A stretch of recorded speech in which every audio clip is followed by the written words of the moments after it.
The first time Elias Ward saw the celestial court of Aurelian Prime, he thought no structure built by humans could ever compare. The vast amphitheater hovered above the planet's surface, suspended by pillars of pale energy that shimmered like frozen lightning. Thousands of alien delegates filled the ascending terraces, beings of crystal skin, flowing light, scaled hides, and forms that seemed to defy gravity itself. Their voices merged into a low, echoing hum that vibrated through Elias's bones. He stood alone at the center platform, humanity's lone envoy. Elias adjusted the simple dark uniform issued by the United Earth Coalition, painfully aware of how fragile and small he must appear among the galaxy's oldest civilizations. He was not a warrior, nor a politician born of dynasties. He was a linguist, chosen for his ability to understand alien syntax and emotional subtext. He had expected negotiations, formal greetings, perhaps polite indifference. He had not expected to stand before a queen whose presence could silence a galaxy. Queen Zyra of the Aurelian Dominion descended from above, carried by a slow cascade of light. Her form was tall and elegant, her skin a luminous silver blue that shifted with subtle patterns like living starlight. A crown of crystalline arcs hovered above her head, never touching, rotating gently as if guided by invisible hands. Her eyes, ancient and deep, held the calm of someone who had ruled for centuries. The entire court fell silent. Queen Zyra was more than a monarch. She was a living symbol of unity, feared and revered across systems.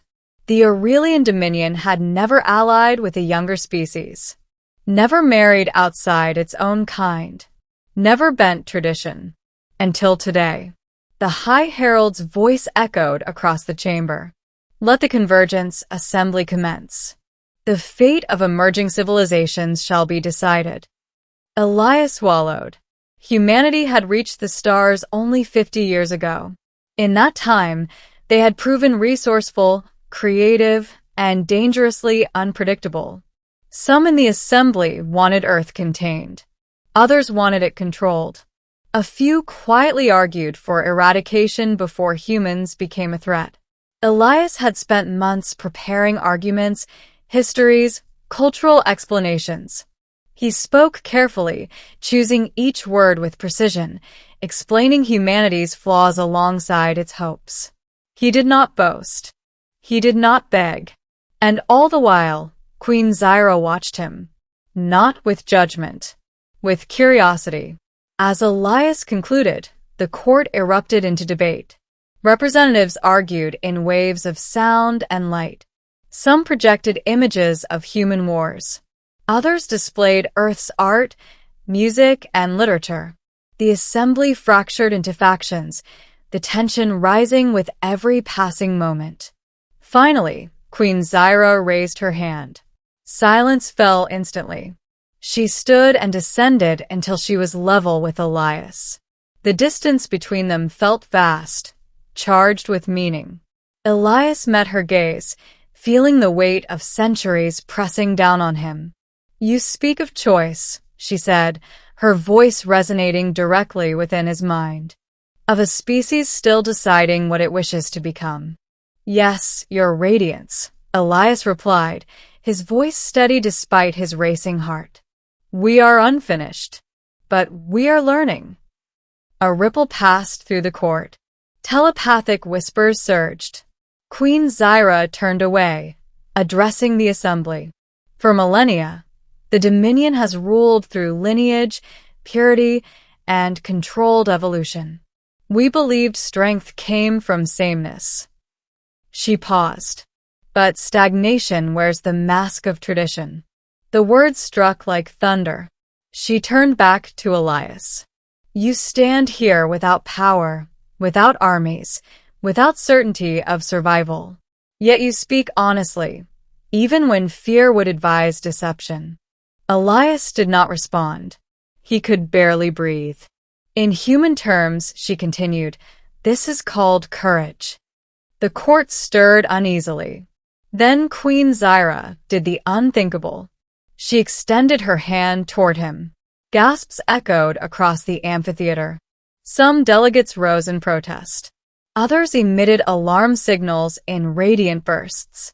The High Council began shouting objections, ancient laws flashing across holographic displays. Queen Zyra ignored them all. By Dominion law, she declared, the queen may choose a bonded consort to symbolize alliance, trust, and shared destiny. The chamber erupted into chaos. Elias stared at her hand, his mind reeling. Your radiance, I don't understand. You will, she said softly, if you choose to. The High Council demanded delay. Military representatives threatened secession. Religious orders declared sacrilege. Never in recorded history had an Aurelian queen chosen an outsider, let alone a human. Queen Zyra's voice cut through the uproar. I choose Elias Ward of Earth. The words echoed into stunned silence. In that moment, Elias felt every eye in the galaxy upon him. The days that followed were a storm of controversy. News spread across star systems at light speed. Earth erupted into disbelief and panic. Some hailed Elias as humanity's greatest ambassador. Others called him a traitor, a pawn in an alien power play. Elias himself struggled with doubt. He was given quarters within the floating palace, surrounded by beauty and advanced technology, but also isolation. Guards watched him constantly, not to protect him, but to ensure he did not flee. Queen Zyra visited him not as a ruler, but as a being seeking understanding. They spoke for hours, about Earth's oceans, about Aurelian longevity, about loneliness at the top of power. Elias learned that Aurelian rulers lived for centuries, watching generations rise and fall. Love among them was rare, often political, and emotionally distant. You are short-lived, she told him once, standing by a window overlooking a spiral nebula. By our standards, you are already fading. Maybe that's why our choices matter so much, Elias replied. We don't have forever to make them. That answer stayed with her. Not everyone accepted the Queen's decision. A faction within the Dominion attempted a coup during the binding ceremony. Energy weapons flared. Shields activated. Chaos erupted as ancient elites tried to seize control, declaring the Queen unfit to rule. Elias was targeted first. He felt the blast before he heard it, thrown across the dais as the chamber shattered. Pain lanced through his side. He tasted blood. Queen Zyra screamed, a sound that shook the very energy pillars of the court. She shielded him with her own body, her light flaring into blinding brilliance. Dominion forces loyal to her suppressed the rebellion, but the damage was done. Elias lay dying. She knelt beside him, pressing her glowing hands against his wound. Do not leave, she whispered, desperation bleeding into her voice. Not yet. I didn't come here to die, Elias said weakly, managing a faint smile. But if I do, I'm glad it was for something that mattered.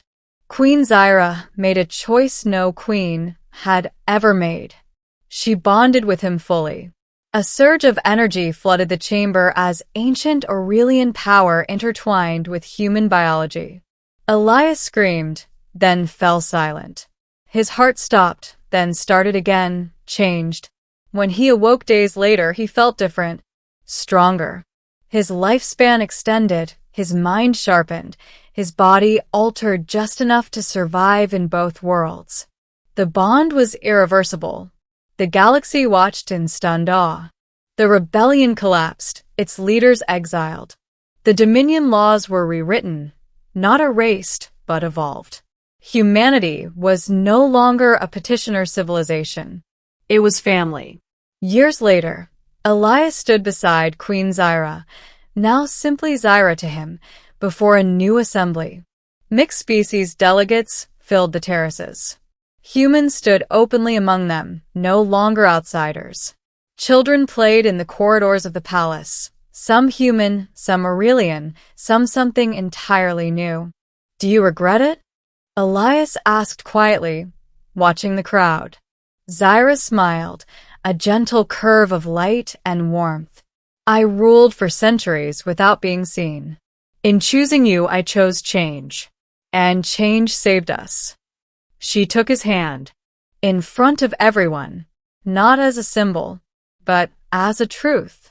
And across the stars, history recorded the moment the galaxy learned that its greatest transformation began not with conquest, but with one alien queen who chose a human, and in doing so, chose the future.